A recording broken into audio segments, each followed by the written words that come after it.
আকবরের শাসন ব্যবস্থা। আকবরের শাসন ব্যবস্থা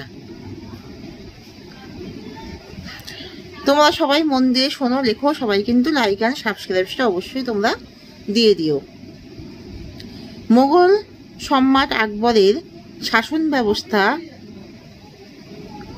বৈশিষ্ট্য, মৌলিকত্ব, জনসাধারণের সমর্থন, কেন্দ্রীয় শাসন ব্যবস্থায় সম্রাট ও মন্ত্রীগণের অবস্থান ও দায়িত্ব, মন্ত্রিসভা, কর্মচারী বৃন্দ, প্রাদেশিক শাসন ব্যবস্থায় সুবাদার, দেওয়ান, স্থানীয় শাসন ব্যবস্থায় সরকার ও পরগনা সম্পর্কে জানব।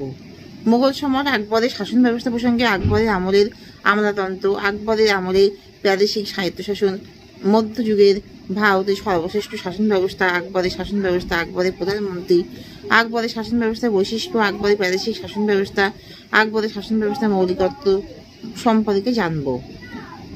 আকবরের শাসন ব্যবস্থা ভূমিকা কেবলমাত্র সমরকুশলী বীর হিসেবেই নয়, একজন সুশাসক হিসেবেও আকবর ইতিহাসে সর্বজনীন হয়ে আছেন।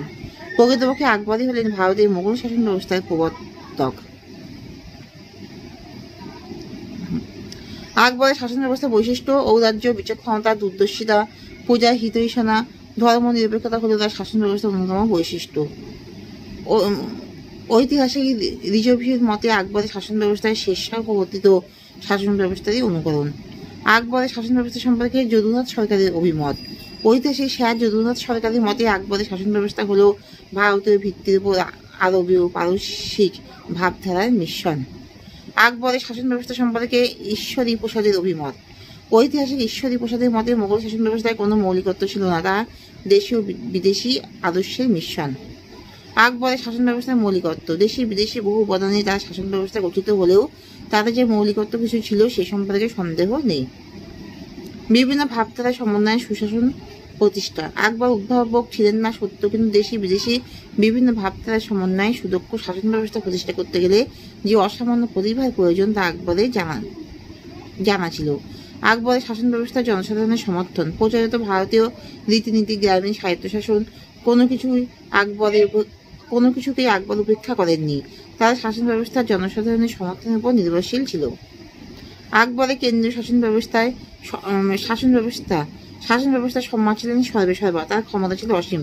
তিনি দৈবসত্ত্ব, সিংহাসনের সার্বভৌমত্ব ও স্বৈরতান্ত্রিক ক্ষমতায় বিশ্বাসী ছিলেন।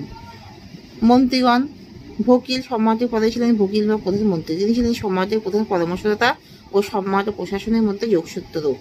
প্রশাসন পুরোপুরি নিয়ন্ত্রণে ছিল। তার কর্মচারীদের নিয়োগ, পদচ্যুতি, বদলি এবং সকল দপ্তরের কাজকর্ম তদারকি করতেন। দেওয়ান বা অর্থমন্ত্রী রাজস্ব বিভাগের ভারপ্রাপ্ত ছিলেন। সাম্রাজ্যের আয় ব্যয়, রাজস্বের হিসাব ও খালিসাও, জায়গির সকল জমি ছিল তার হাতে। মীর বক্সি ছিলেন সামরিক বিভাগের প্রধান। সেনাবাহিনী সকল নিয়োগ, সেনাদলের বেতন, সেনার সংখ্যা, মনুষ্যত্বের পদমর্যাদা, মন্ত্রী ও কর্মচারী বৃন্দ প্রভৃতি বিষয়ে তিনি সম্রাটকে পরামর্শ দিতেন। সদর উস সুদূর ছিলেন ইসলাম ধর্ম, দাতব্য প্রতিষ্ঠান ও দান বিভাগের অধিকর্তা এবং শরীয়তি আইনের প্রধান ব্যাখ্যাকার। কাজী উল কাজার ছিলেন সম্রাটের অধীনে প্রধান বিচারক। মীর সামান ছিলেন সম্রাটের গৃহ পরিচালনার ভারপ্রাপ্ত কর্মচারী। মুহৎসিব ছিলেন জনসাধারণের মধ্যে ধর্ম নৈতিকতা প্রচারের ভারপ্রাপ্ত। হযরত মুহাম্মদ প্রচারিত ধর্মীয় আদর্শ যাতে তার স্বধর্মাবলম্বীদের দ্বারা লঙ্ঘিত না হয় সেদিকে লক্ষ্য রাখাই ছিল তার দায়িত্ব। মন্ত্রিসভা: সে যুগে কোনো মন্ত্রিসভার অস্তিত্ব ছিল না। সম্রাট ব্যক্তিগতভাবে বিভিন্ন মন্ত্রীর সঙ্গে আলোচনা করতেন। কর্মচারীবৃন্দ: বিভিন্ন মন্ত্রী ছাড়াও দারোগাই গুসলখানা, আদিচি, মুবারক, মীর আরাজ, মুস্তাফি, মীর বাহুরি, মীর মঞ্জিল, মীর তোজো প্রভৃতি গুরুত্বপূর্ণ রাজকর্মচারী যুক্ত ছিল। সুবাদ প্রধান শাসনকর্তাকে বলা হতো সুবাদার। নাজিম, সিপাহসালার বা সাহেব সুবা সম্রাট কর্তৃক নিযুক্ত সুবাদার প্রদেশের সকল সামরিক ও বেসামরিক ক্ষমতার অধিকারী ছিলেন। দেওয়ান সুবাই রাজস্ব সংক্রান্ত সব বিষয়ে ভারপ্রাপ্ত ছিলেন। দেওয়ান রাজস্ব আদায়, রাজস্ব বিভাগের কর্মচারী নিয়োগ, দেওয়ানি মামলার বিচার পরিচালনা তার কার্যাবলীর অন্তর্ভুক্ত ছিল।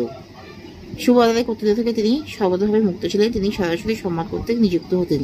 রাজস্ব আদায় করে সম্রাটের কাছে পাঠাতেন এবং কেবলমাত্র সম্রাটের কাছে তিনি দায়বদ্ধ ছিলেন। এখানে শেষ করছি।